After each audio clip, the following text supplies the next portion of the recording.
संसार और ईश्वर दोनों बातें एक साथ कैसे संभव है। चिवड़ा कूटने वाली स्त्री एक हाथ से ढेंकी की ओखली के भीतर चिवड़ा चलाती रहती है, दूसरे हाथ से बच्चे को गोद में लेकर दूध पिलाती है। साथ ही ग्राहकों के साथ लेन देन का हिसाब करती जाती है। इस तरह वो एक ही साथ अनेक काम करती रहती है, पर असल में उसका मन सदा ढेंकी के मूसल की तरफ ही होता है कि कहीं वो हाथ पर न गिर जाए।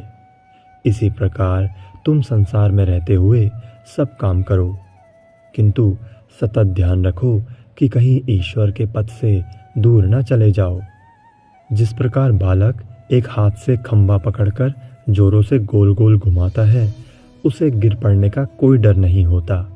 उसी प्रकार ईश्वर को पक्का पकड़कर संसार के सभी काम करो, इससे तुम विपत्ति से मुक्त रहोगे।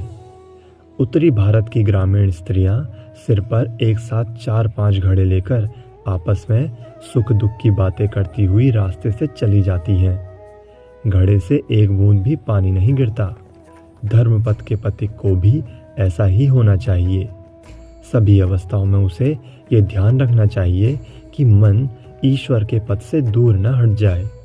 बदचलन औरत संसार में रहती हुई गृहस्थी के कामकाज में मग्न रहती है, पर उसका मन सदा अपने यार की ओर ही लगा रहता है। हे संसारी जीव, तुम भी संसार में अपने कर्तव्यों को करते रहो, पर मन सदा ईश्वर में लगाए रखो। जिस प्रकार धनिकों के घर की दासी मालिक के बच्चों को अपने ही बच्चों की तरह प्रेम से पालती पोसती है, पर मन ही मन निश्चित जानती है कि इन पर मेरा कोई अधिकार नहीं, उसी प्रकार तुम भी अपने बच्चों का प्रेम से पालन पोषण करो, परंतु मन ही मन ये जान रखो कि उन पर तुम्हारा कोई अधिकार नहीं। भगवान ही उनके यथार्थ पिता हैं। बाउल संप्रदाय के फकीर जैसे एक हाथ से इकतारा और दूसरे हाथ से डफली बजाते हैं और साथ ही मुंह से भजन भी गाते हैं, वैसे ही हे संसारी जीव, तुम भी हाथों से संसार के कामकाज करते रहो, परंतु मुंह से ईश्वर का नाम जपना ना भूलो। बड़े घर की नौकरानी मालिक के घर को ही हमारा घर कहती है, परंतु उसे हमेशा ख्याल रहता है कि वो उसका अपना घर नहीं है। उसका अपना घर तो दूर बर्धमान या नदिया जिले के किसी देहात में है। उसका मन सदा अपने गांव वाले घर पर ही लगा रहता है।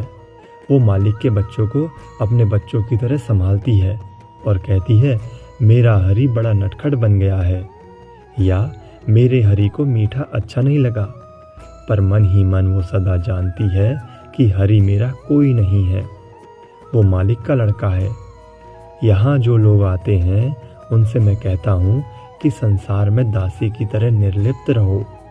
तुम संसार में रहो, पर संसार तुम में ना रहे। तुम्हारा मन ईश्वर में लगा रहे।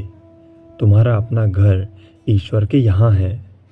मैं उनसे ये भी कहता हूँ कि उनकी भक्ति के लिए व्याकुल होकर उनके चरणों में प्रार्थना करो। मन में सदा ये भाव रखना कि घर द्वार परिवार इनमें से कुछ भी तुम्हारा नहीं है, सब भगवान के हैं। तुम भगवान के दास हो, उन्हीं की आज्ञा का पालन करने संसार में आए हो। ये भाव दृढ़ हो जाने पर वास्तव में किसी भी वस्तु के प्रति ममत्व बुद्धि नहीं रह जाती।